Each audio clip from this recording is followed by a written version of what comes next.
उन्नति के दो मार्ग हैं।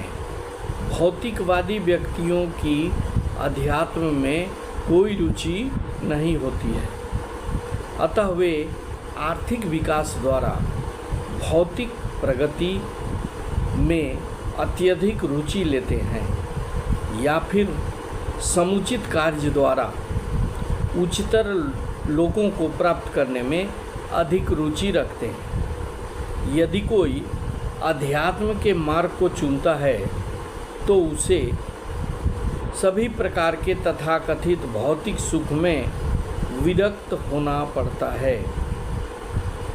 यदि महत्वाकांक्षी ब्रह्मवादी असफल होता है तो वह दोनों ओर से जाता है। दूसरे शब्दों में वह न तो भौतिक सुख भोग पाता है, न आध्यात्मिक सफलता ही प्राप्त कर सकता है। उसका कोई स्थान नहीं रहता। वह छिन्न भिन्न बादल के समान होता है। वह न तो भौतिकवाद की ओर जा सकता है, भौतिक सुख भोग सकता है, और न अध्यात्म को प्राप्त कर सकता है। वह बादल के समान आकाश में भटकता रहता है। कभी कभी आकाश में एक बादल छोटे बादल खंड से अलग होकर एक बड़े खंड से जा मिलता है, किंतु यदि वह बड़े खंड से नहीं जुड़ पाता तो वायु उसे बहाकर ले जाती है और वह विराट आकाश में विलुप्त हो जाता है।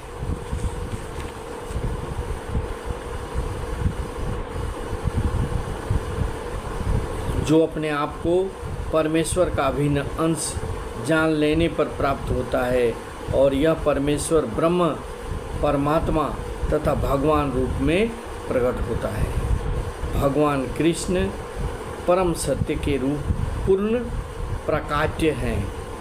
अतः जो इस परम पुरुष की शरण में जाता है वही सफल योगी है। ब्रह्म तथा परमात्मा साक्षात्कार के माध्यम से जीवन के इस लक्ष्य तक पहुँचने में अनेकानेक जन्म लग जाते हैं। अतः दिव्य साक्षात्कार का सर्वश्रेष्ठ मार्ग भक्ति योग या कृष्ण भक्ति की प्रत्यक्ष विधि है।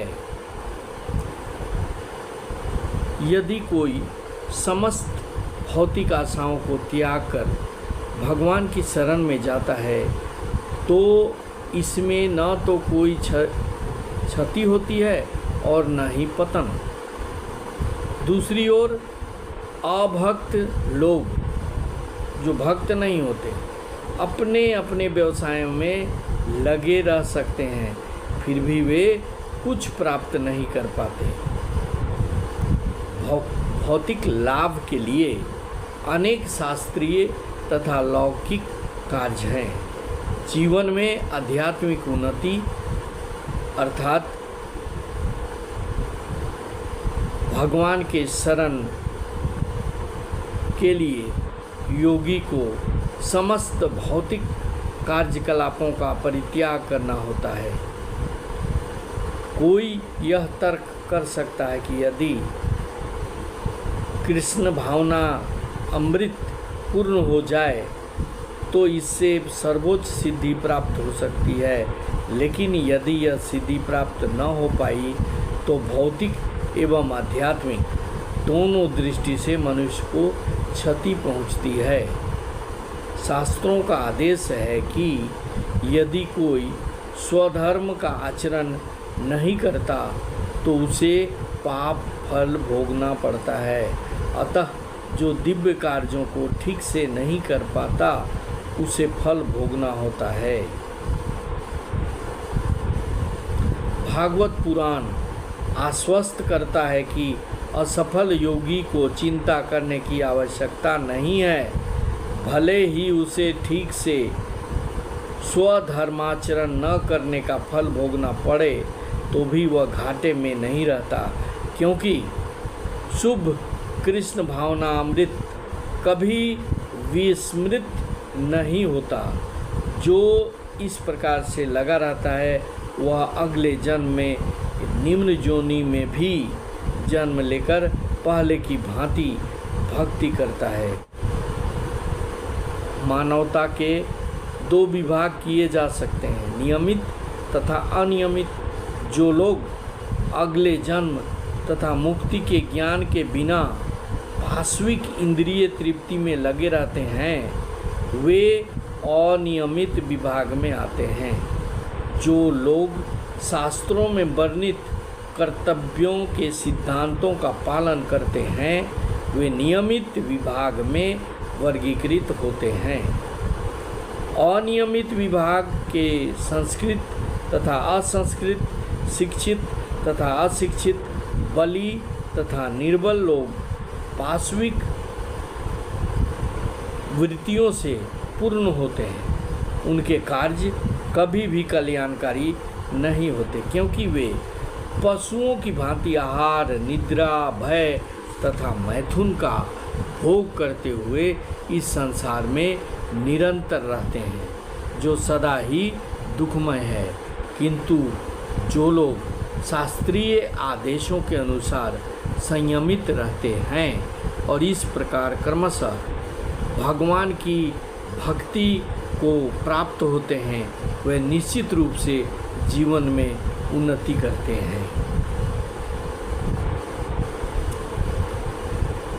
राजा भरत, जिन्हें तीसरी बार उत्तम ब्राह्मण कुल में जन्म मिला, पूर्व दिव्य चेतना की पुनः प्राप्ति के लिए उत्तम जन्म के उदाहरण स्वरूप हैं।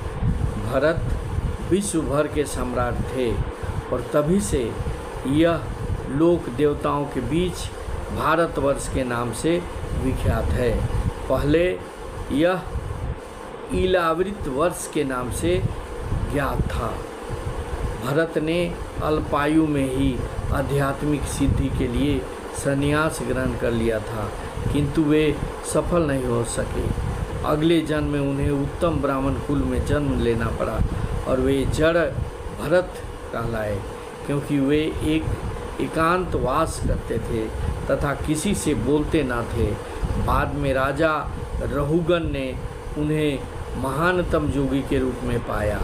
उनके जीवन से यह पता चलता है कि दिव्य प्रयास अथवा योगाभ्यास कभी व्यर्थ नहीं जाता। भगवत कृपा से योगी को कृष्ण भावनामृत में पूर्ण सिद्धि प्राप्त करने के बारंबार सुयोग प्राप्त होते रहते हैं। अपना प्रयास मनुष्य को जारी रखना चाहिए। भक्ति के लिए अपना प्रयास सदा करते रहना चाहिए। भगवान के शरण में अगर जाने की इच्छा हो तो उस पर लगे रहना चाहिए। इस जन्म में नहीं तो अगले जन्म में इसका फल अवश्य मिलेगा, और जो फल भी मिलेगा वह अच्छा ही मिलेगा। इन बातों को ध्यान देकर भगवान के प्रति समर्पण करके ही किसी भी काम को करना चाहिए, ताकि भगवान हमारे कर्तव्यों को देख सकें और हमें अपने कर्तव्यों के पथ में चलने में सहायता करते रहें। भाइयों, अगर यह वीडियो अच्छा लगे तो इसे सब्सक्राइब करेंगे, शेयर करेंगे और लाइक करेंगे। Thank you very much. जय हिंद, वंदे मातरम।